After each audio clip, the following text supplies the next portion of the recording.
I left an IEP meeting thinking, like, did that really happen? Or am I imagining things? You're not imagining. You're not overreacting. You're being gaslit. And gaslighted is like one of those frustrating moments during meetings. And it's like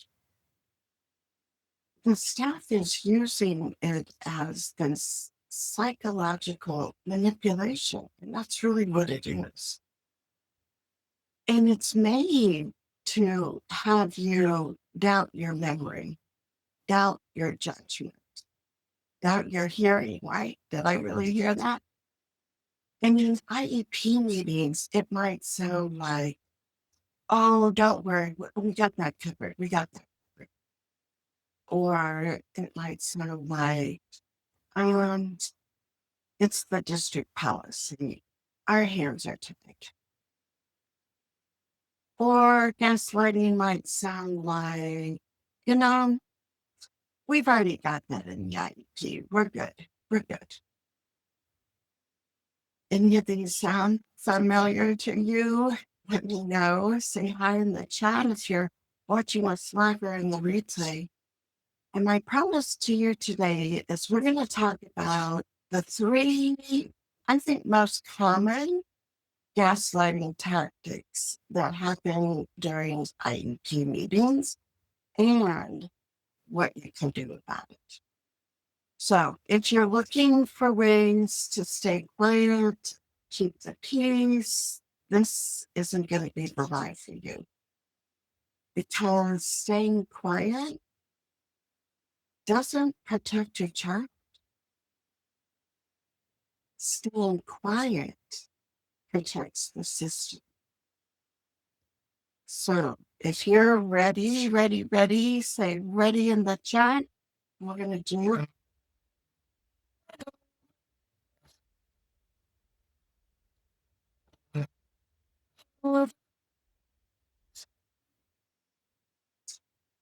Now, I think most parents, and I bet you, walk in feeling pretty confident to your IEP meeting.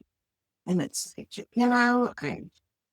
I've read the draft. I have some questions here. I've got my research-based, evidence-based research studies. And you're feeling like, yeah, this is going to be a good meeting. And guess what? Gaslighting isn't about facts. It's not arguing about who's right or wrong. It's not about trying to convince the other person to change their thinking. Gaslighting is about control. And I think as parents, what I see in IEP meetings when I go there as an advocate, you can walk in the room and feel this atmosphere of the power isn't exactly balanced here, right? And then you add on top of that, you might be new to the IEP world. And it's like, you don't know when you hear something because you've been taught, like, trust the professionals. They're the ones that have the college degrees.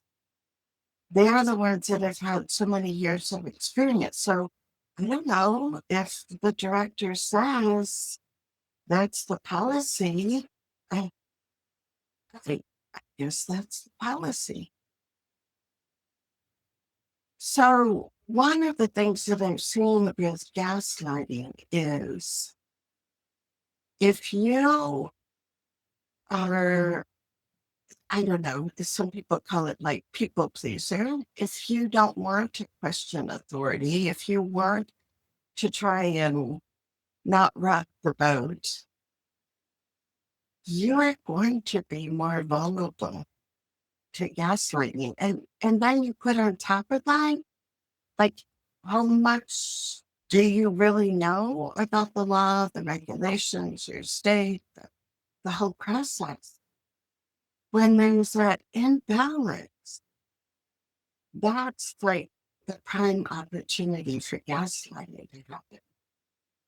And so I think when you look at that, it's like you have, I don't know, I think two choices, right? When you're being gaslighted, what I see is you either shrink down and decide to be quiet.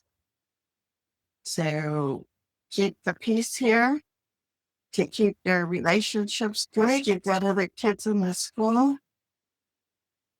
So you become quiet. Or this gaslighting might be so triggering to you that it's like immediately, like this explosive anger comes out.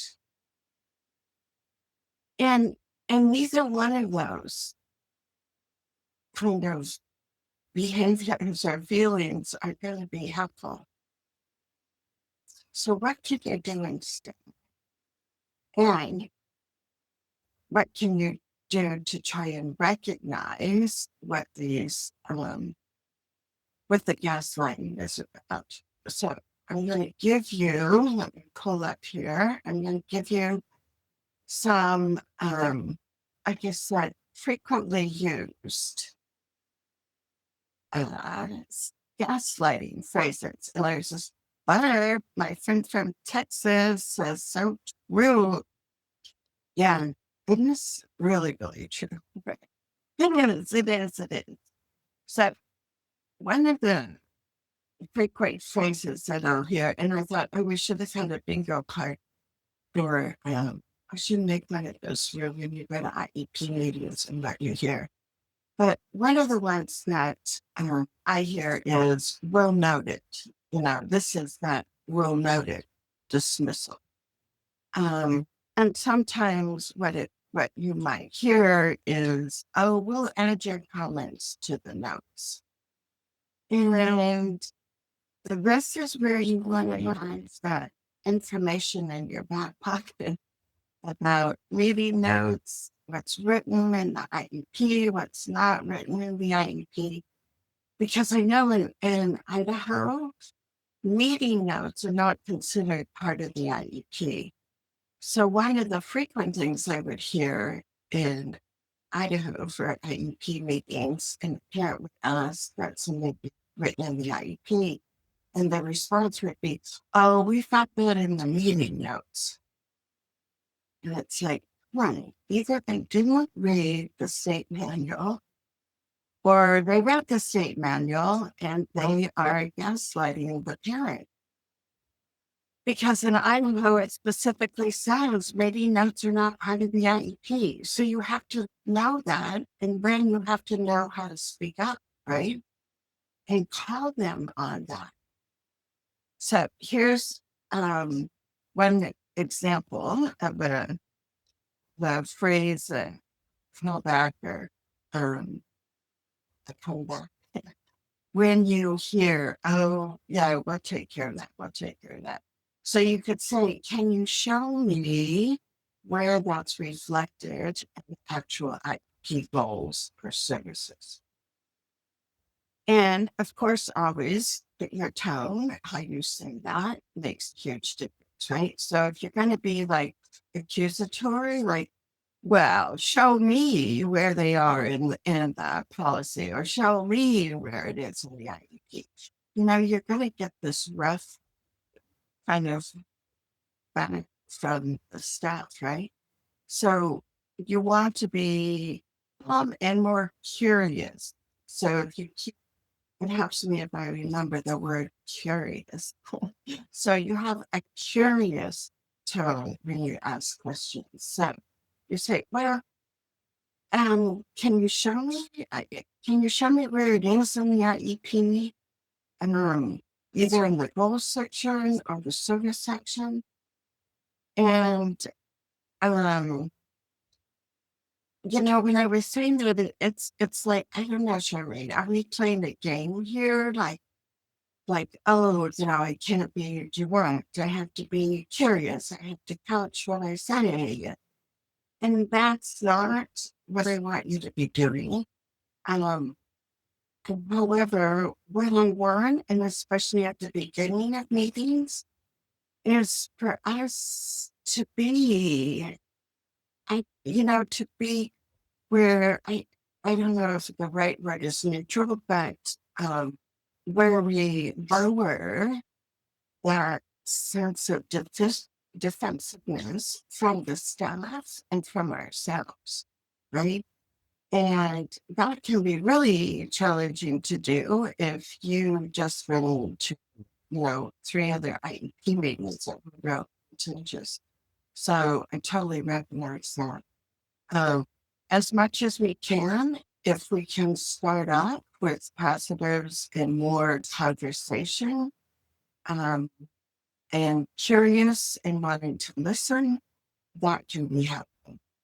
However, if you are in a meeting with a expert at gaslighting, you also have to recognize that, right? And for me, I don't know, I always lean toward putting my cards on the table. It's like I want to call the elephant out. I want to be honest there. So you can kind of develop your own response. However, I do want you to respond in some way, um, because I think that's important. So we can drink of water. What else do we have here? Give us some comments. Have you experienced gaslighting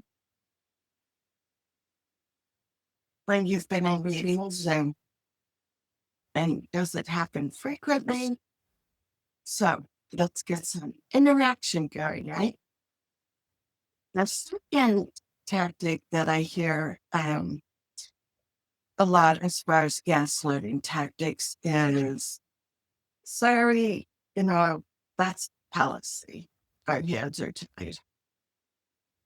And again, to a parent that doesn't know otherwise, that can sound like, well, shoot, I, um, I didn't know that policy existed. Well, now what do I do? And it gets you second guessing yourself. And you think, well, I thought that I thought parents could request. And the district's like, well, yeah, you can request it. Sorry, that's the policy that could, it comes from the State Department. Our hands are tied. And then there's my thumbs down side. That is no good. You don't want to be hearing things like that, right? Or sometimes it's even more blunt and it's just like, well, sorry, that's how our district does it. Now, if you have been watching many of my videos, you know probably what I'm going to say as far as when you hear what's the district policy, how could you respond?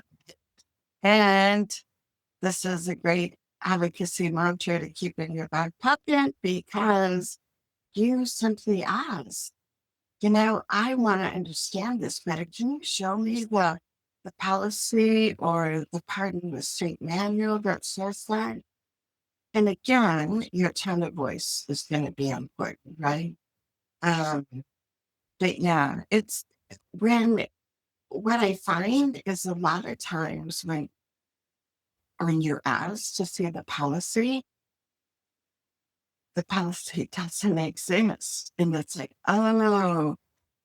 And then you find out, no, it's not a board adopted policy. It's a guideline that the special ed directors in the director's meeting or something. So you really need to, just like with ChatGPT, you need to verify their answers. However, when you're a parent sitting in a meeting and it's like, I don't know, how am I going to verify this right now?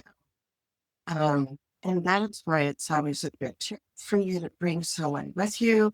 It can be a friend for more emotional support. It can be a friend that knows more about the process, the rules and rights, to be an advocate. But yeah, it's going to be hard to counter the gaslighting if you aren't a student of the law, the regulations process, right? So is any of this hitting home? Does it sound like what you've heard in your meetings? I'm going to go on to the third tactic that I see in meetings, and that's like a parent makes a request. Well, I think it would be really helpful since there's a couple choices for science class for my son to be in co-taught class. And the district will say, oh, you know what? Well, we've got that covered. That's in that EP.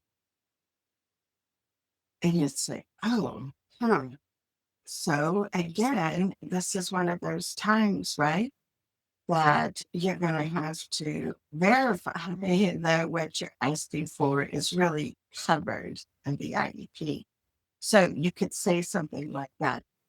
Can you show me where it specifies that support and what frequency and who's responsible? Or, yeah, let's look at that here in the IEP. So keeping the conversation open and asking those clarifying questions. So the other thing I say about myself, besides being a parent, retired teacher, advocate, is that I'm a collector of questions. So I think questions really help. And also, when you ask a question, my my always advice is after you ask a question, you stop talking.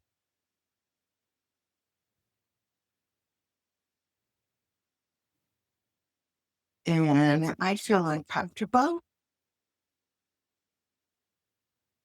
but you asked a question in our culture, and the person you're talking with says something back. And so many times, I think, especially when we're really pissed off in a meeting, we will just like fire these questions. And it's like, wait. You didn't even give them time to respond. And it's okay to have the pregnant pause. And you look people in the eyes around the room and you wait for their response. So I think that when we look at gaslighting, we need to look at what it really is. It's really a psychological manipulation. It's used to make you doubt your memory, doubt your judgments, doubt the research that you already did. It's made to have you second guessing yourself. And that's not what we want, right? We want you to stand in your power, to be that person at the IEP. That's going to be speaking up for your child. Because as we said in the beginning, being quiet doesn't protect your child. Being quiet protects the system.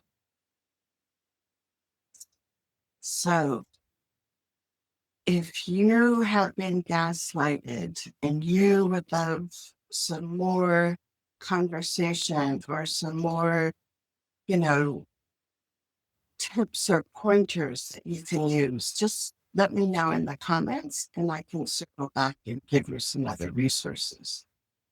The other thing I wanted to say before we start is that if you know that gaslighting is a real trigger for you, and you know you're probably going to be gaslighted when you go to the meeting, there it's really important that you have someone else with you. Uh, because yeah, that it's a really difficult situation. And if you get triggered by that, the other thing I wanted to say is sometimes the gaslighting just really ramps up, and you need to be able to recognize that and leave the conversation. Do not engage. Or if you're in a meeting and that's happening, then say, excuse me, we need to reschedule the meeting. Because then it's this power struggle and you're not going to win and it's going to get worse. So if it's a strong person that gaslights, ramps up with the gaslighting, stop the conversation. Don't engage in war. So let me know if this was helpful today. If you are new here, I am Sherman Tanner. I'm a retired teacher, parent of an adult son, Dylan, with Down syndrome, and an advocate. And one of the reasons I love doing these twice a month Facebook Lives is it's a way that you and I can be in touch. It's a way that I can provide information, and it's totally free. You can watch the replays on Facebook for a month, and then Facebook takes it down. But have no fear. I also I also upload them to my YouTube channels. You can always find the replays there. Until we meet again, I wish you a wonderful day, and I am sending good vibes. So this school year is one that your child is really comfortable going to school. They have friends when they get to school, and they're excited about learning. It's like their classmates. So take care. We shall see you next time.